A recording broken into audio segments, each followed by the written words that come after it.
So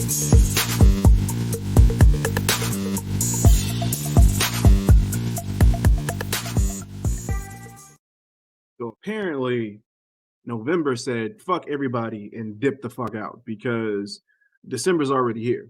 This year is just rapidly passing the fuck by. So, hey, but the good thing is we got to start off December with a nice ass episode of Dynamite. I enjoyed it. I enjoyed it for a number of reasons. I know a lot of people will probably look at it and say, "Oh, it was just a regular show." There's a lot of things that tended to that did happen in this show that kind of shows the direction that AEW is taking moving towards the future. And we'll jump in that along the way. So first up, bada boom, Allin 5 Angels versus Bryan Danielson. Now, the thing I like about this is that outside of it being a fantastic match for, I mean, always for Bryan Danielson, but for Allin Angels, one, it's in his hometown, which was a benefit to him. And same thing with this trend that's going on with the Dark Order, that's actually helping them get over more. Now, I've gone on record to talk about how I kind of feel like the unfortunate passing of Brody Lee kind of hindered Dark Order because before they were heels, and the moment Brody Lee's passing happened, they're immediate faces. So in a way, it's kind of hard for them to kind of pick up steam if they're going to be forever fan favorites, or sorry, more so forever baby faces. And I've thrown out a few ideas of what can kind of help them go heel and what could kind of change the trajectory for them because I was at a point where I wasn't in favor of this iteration of Dark Order, especially with Hangman, but right now it's passable and it's serving its purpose with this whole Hangman and Danielson feud. And so with this, the Dark Order members are able to be showcased in a better light. And in a way, I think it actually is helping turn people around a little bit from the whole Dork Order mentality where they're looking at them as just, joke characters or just BTE esque characters in a way. And for me, I think this whole feud with Bryan Danielson has basically been a blessing in disguise for them because you were able to see the match with Evil Uno and Bryan Danielson. And the next week, you're able to see Colt Cabana against Bryan Danielson. And now you're able to see Allin Angels. So it looks like we'll potentially get John Silver or somebody else next up. Well, I think we may end up getting like 2 more matches before winter is coming. I was hoping they would have stretched this out and we would have gotten Bryan Danielson against pretty much all the members, but I guess you don't want to squash the entire Dark Order faction. And who knows? We don't even know if Hangman or Danielson, we don't know which one's winning. I mean, most would say Hangman because he just got it, and you wouldn't want to take that title off of him this soon. But, who knows what the fuck Tony Khan is going to pull out of his pocket. So we'll see. But this match served its purpose. It was really good. I love how they set up, John Silver, or rather teasing John Silver versus Bryan Danielson. And of course, you got the whole stipulation where they can't touch until their match. So that's a thing. So that also helps them not do the whole thing where them getting into it every week becomes monotonous, and then you won't even care about the match. You'll just hope that it's over. But I think with Bryan Danielson being more antagonistic and slowly like officially becoming a heel, because you see how his dialogue is changing each week, where he's slowly like shitting on the fans. So we'll see by the time that match happens at Winter is Coming, we should see a full on heel Bryan Danielson, and I can't wait for this match. But this match, of course, Bryan Danielson goes over. Allin Angels had a good showcase. Let's see what happens next week. Next, we had CM Punk versus Lee Moriarty. with MJF on commentary. Now, this is one of the matches outside of the first match that I was talking about how uh you can kind of see the direction that AEW is taking towards the future. And we already know Punk has gone on record and stated that he wants to help, the new talent and help usher in like this new breed of professional wrestler in AEW. And he's been showcasing that by going against a lot of talent that you would more so see on Rampage or, well, not necessarily, but Dark and Dark Elevation. But with the way that they've been producing this feud and this story with not just Punk on his own, but the feud between him and MJF, it's shedding more light on Punk's ring rust and the fact that he is, basically at this point a relic of, professional wrestling's past in a way. And it's helping out not only MJF in this, but it's helping Punk and it's helping other talent getting showcased against Punk. And it's a nice excuse to not only just have that name attached to these wrestlers going up against Punk, but the fact that Punk is coming back after 7 years, this helps him get better and kind of push up that ring rust. And it's a nice way to sit here and say, okay, I understand. It's a good excuse for him to be decent in the ring and not necessarily great. It's okay for him to not be at Bryan Danielson's level because we understand the caliber of crush wrestler that he was, and we know what he's moving towards to become, basically finding himself all over again. So it's almost that re-coming of age story. And I enjoy the storytelling on that aspect. And I love that you have MJF kind of poking fun at this and basically calling it how most people would technically see it. And I think this makes sense, especially with it being this far this far along since Punk's debut, and he's wrestled all these up and comers and all these so names here and there, outside of Darby Allin, of course, and Bobby Fish. You now have a situation to where now that this has all been built up, you now come to this portion where you now have all this storytelling and all the aspects that came with it to help kind of fuel this feud between Punk and MJF. And of course, the promos don't hurt. I mean, come on. Last week's promo, I know I didn't talk about it last week because, Thanksgiving and everything and all that shit going on. But come on. Come on. You could have had one whole Dynamite just with that, and I would have been all in and said, yo, show's fantastic. Because that's TV. That is good fucking TV. Now, this match, Lee Moriarty, he pretty much got the best of Punk the majority of the match. And then Punk came out with the win at the end. Showcase Moriarty. I do personally want to see a lot of these guys that showcase on Dark and Elevation on Dynamite more, like to help kind of build the TNT championship picture. But I understand what they're doing. And that goes to what I was alluding to earlier. And that's the fact that you can kind of see with Bryan Danielson, CM Punk,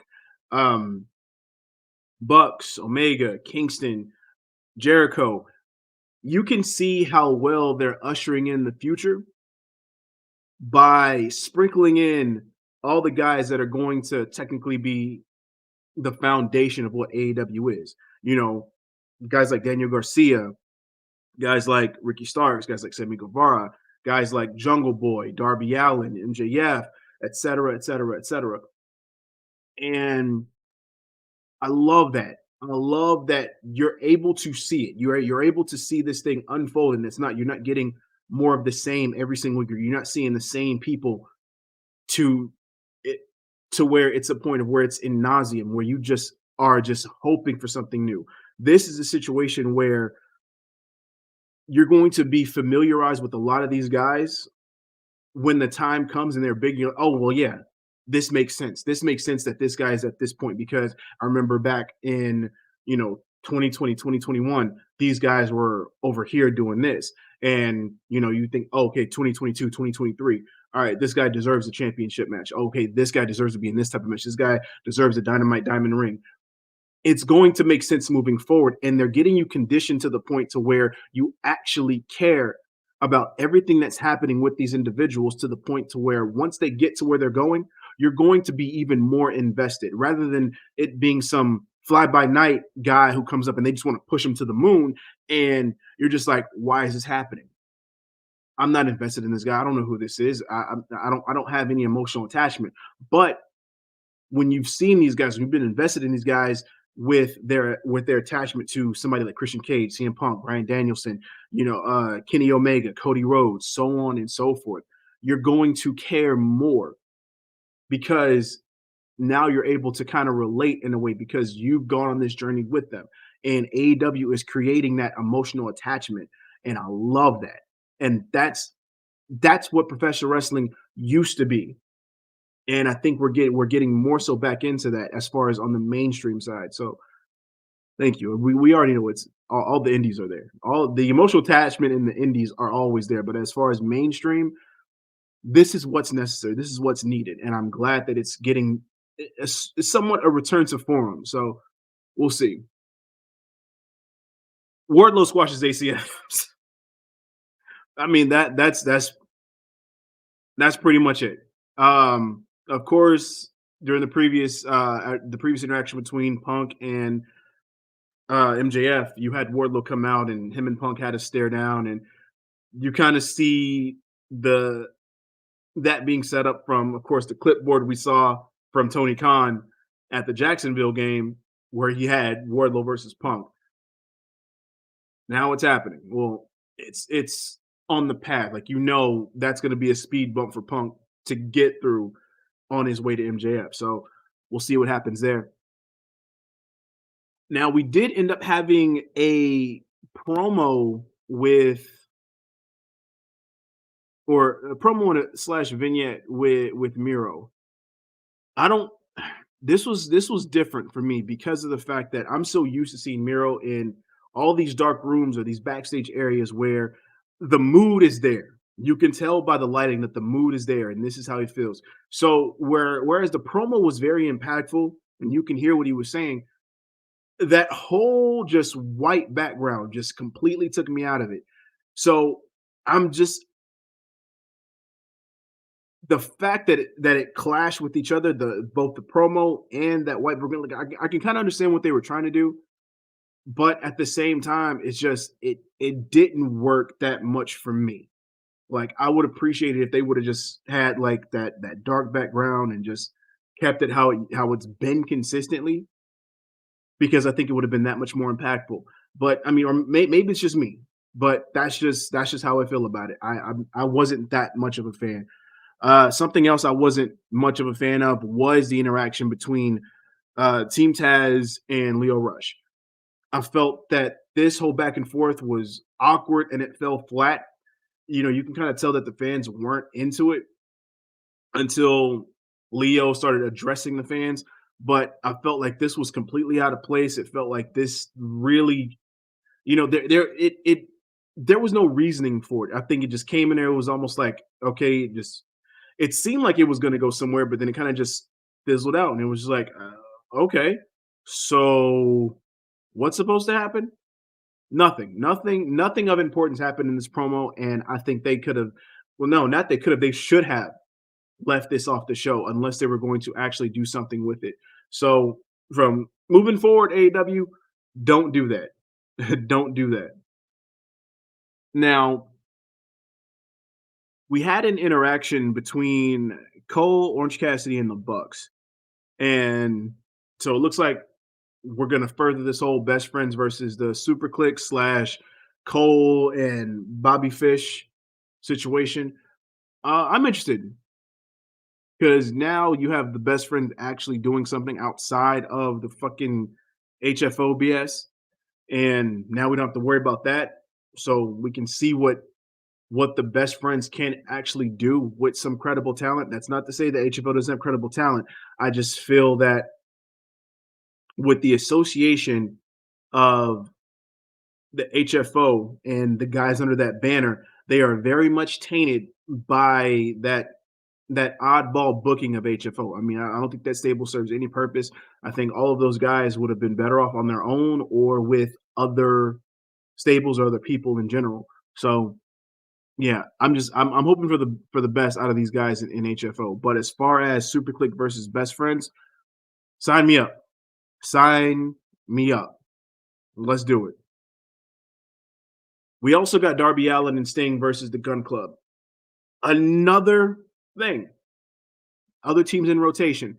So it looks like you have the Gun Club are finally ranked as far as in the tag division. Still not sure what's going to happen with these trios tag titles. I mean, maybe we'll see them next year, early next year, January, February, who knows? Or maybe they might be waiting for the TBS tournament to be over where that belt's introduced, and then they can focus on new titles after that. But I'm glad that we have a new team in rotation because it's still showcasing that, yo, this tag division is stacked, and we have a number of people that are ready to get after it. And in most cases, you would say Billy Gunn doesn't need to be in this situation.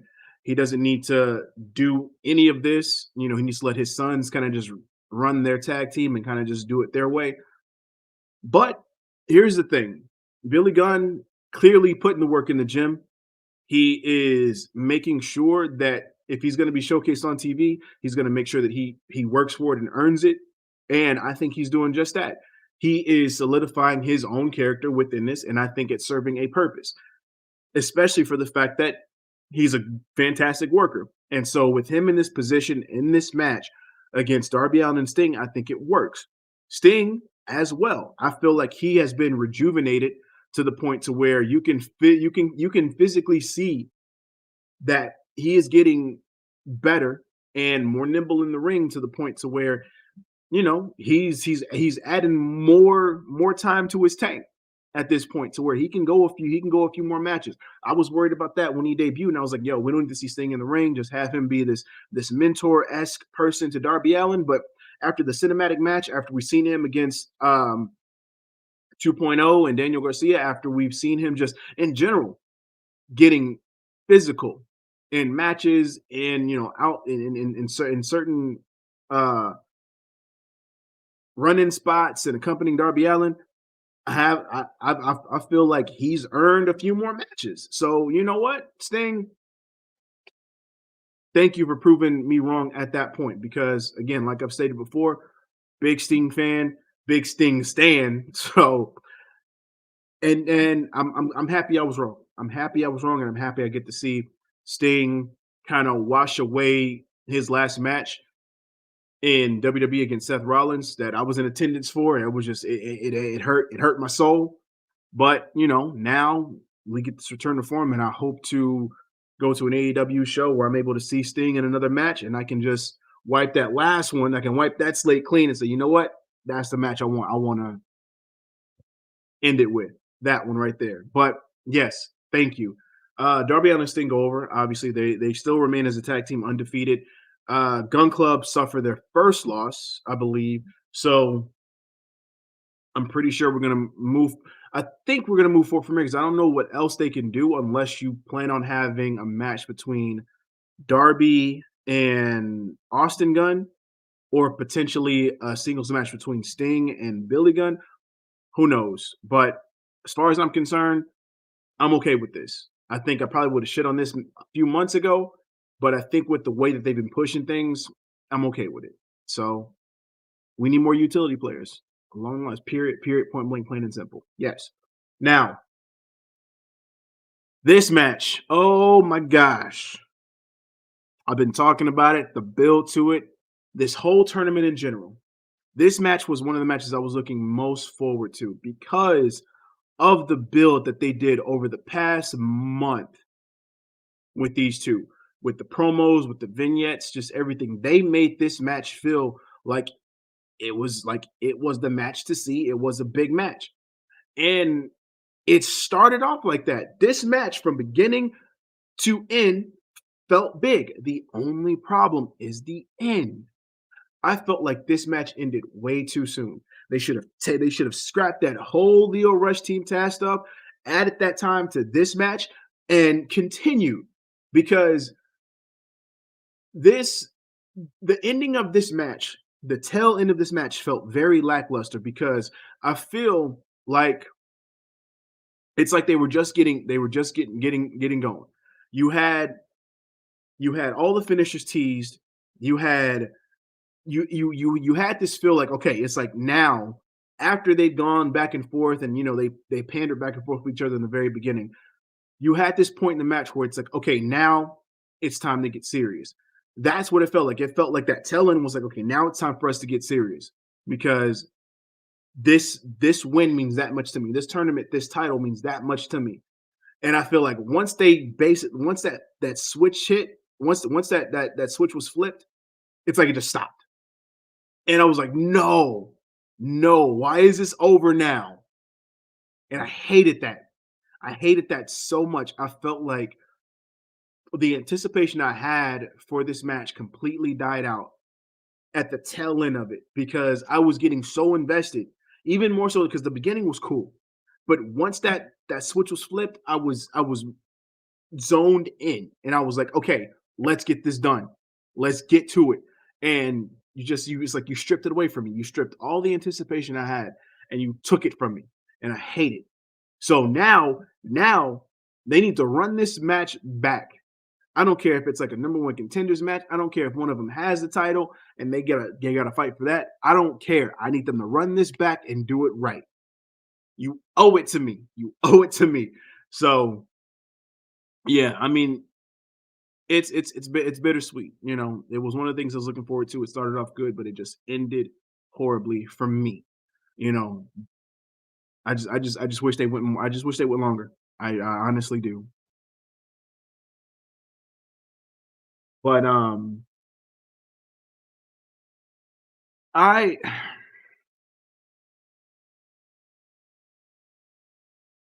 we had a situation where um Jericho, I believe Jericho had a bit of a promo, and he was talking about how he and Eddie Kingston aren't friends. They did have that moment where they watched each other back. I guess it was on Rampage, and they wanted to solidify the fact that no, not friends. They don't care about each other. It was just one of those situations where, hey, I'm there, you were there, I'm helping you. I don't like them, so done. That's all it was. Don't look further into it. But then we got a situation later on where Jericho was attacked by 2.0 and Daniel Garcia. I felt this attack was trash because especially when they take when they when they took the liberty of stating that Jericho was not going to make it to commentary for Rampage. I was like, yo, I mean, yeah, I get it, beat down, whatever, but the beat down did not look vicious at all. I'm pretty sure 2.0 had a better beatdown on Eddie Kingston and John Moxley when they were feuding with them, like when 2.0 debuted.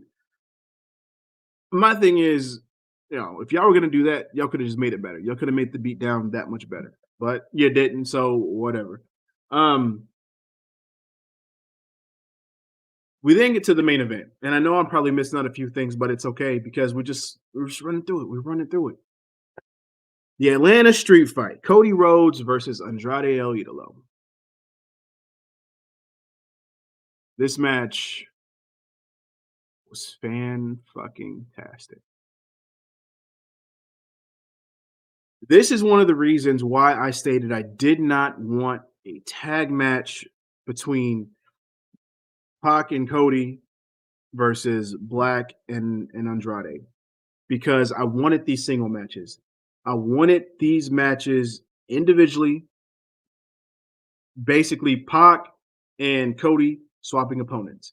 I wanted Pac to go against Black, and I wanted Andrade to go against Cody.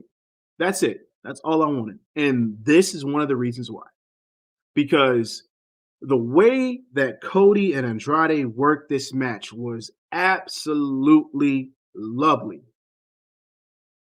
Hard hitting, technical in terms of just the in ring psychology. I mean, I don't know how long this match went, but this is one of the matches that should have been on Full Gear. Instead of that tag match, I would have loved to have this match on there. Andrade looked fantastic coming out and having a different shirt on and making it feel different. Cody, of course, coming out to a chorus of boos. It happens. Cody at this point, I mean, you might as well put him in the John Cena category because I mean, every he has that heat now. He has that heat now, and one would say he's eating it up based on what happened in the match. Him kind of being cheeky with the sledgehammer and the kendo stick and the golden shovel. It's just one of those things. Now, of course, he did turn a lot of people around at the end of this match, but I mean, that's wrestling fans. You give them something that they're going to appreciate. They're going to appreciate you for it. Now, how long that's going to last? I'm predicting not very long because I'm pretty sure the next time Cody pops up on screen, it's not going to be the same way that it was when this match ended. Now, of course, Cody did go over. I'm not even sure who I wanted to win this match. I don't even know what the purpose of winning this match would have done for either one. But was Cody the right guy to go over? I don't know. Would Andrade have benefited from this? I honestly don't know. I mean, does anybody honestly benefit from beating Cody nowadays, especially with the amount of heat that he has? I mean, I don't know. I honestly do not know, especially since there's really not much of a benefit, especially since Cody is refusing to now. Well, I won't say refusing. He's honoring his promise, saying I'm not going after the AEW title. So does that still even really count to beat Cody? I mean, is it really necessary to beat Cody? Who knows? I don't know. I'm not here to answer that like that. I don't because I don't have the answers. I don't even have an opinion as far as to how I feel about that because it's so unique. It's so unique because normally in most cases, especially going off of WWE logic, this would have been expunged a long time ago. You would have had somebody promise that, and the next thing you know, 6 months later, they would have been back in the title hunt as if nothing was ever said. So because we're not used to it, it's hard to kind of stomach or even fathom the idea of somebody keeping that promise and actually like, no, I'm not going to do it. And especially with the fact that he's refusing to go heel. Who knows what's going to happen? But yeah, was the flaming table excessive? I don't know. I think it was a nice shot. It was a nice shot. Uh, I know with Brandy coming out, they tried to make it seem like it was like, oh shit, it's Brandy sitting on like the table. it it didn't seem like it hit that hard. I don't know if maybe it was my volume, but I didn't hear fans just like erupting for it being Brandy, like, oh shit, Brandy's there. She's gonna light the table on fire. No, I just yeah, I didn't. I think if it would have been a debuting female, like if it was like Zelina, and I hate that she um renewed her contract with or re-signed with WWE because this would have been the perfect time for her to debut in AEW, and this would have had Andrade get the win. Like you just had just reverse those roles and have Zelina there, Andrade go over. This would have been a fantastic way to end off this Dynamite. But we don't get that. Beggars can't be choosers, and this is what we got. So Cody goes over in Atlanta. Not surprising, technically. Wins a few fans back for the time being, but who knows how long it's going to last. But as far as I'm concerned, that's Dynamite in a nutshell. A good show, good direction as far as moving towards the next big event, which is Winter is Coming. Happy to see what this card is going to turn into. I'm pretty sure this is where we get Punk versus Wardlow because I don't think they're going to pull the trigger on Punk and MJF unless they can cash in on it. So I don't know if it's going to be at another event or if they're going to push us all the way to Revolution. I don't know, but we will definitely see. As far as everything else, just got to see what happens. That's it. So, like I always say, whether you loved it, hate it, don't forget to rate it, thumbs up, thumbs down. Leave all your comments, concerns, questions down below. If you want to hit us up, you know where to find us because it's been rolling in the crawl the entire time. So also hit the notification bell for all the updates of everything that we're going to drop here and there and all around. 2022 is coming up and we're going to be hella busy. As of course, if you've seen with Scoot's update on that end, tag me in. We'll be coming back with the whole squad together. We will be talking about uh, weekly things in wrestling, whether it be Raw, SmackDown, Impact, AEW, NXT, all in all, New Japan. It doesn't matter. It's going to be talked about.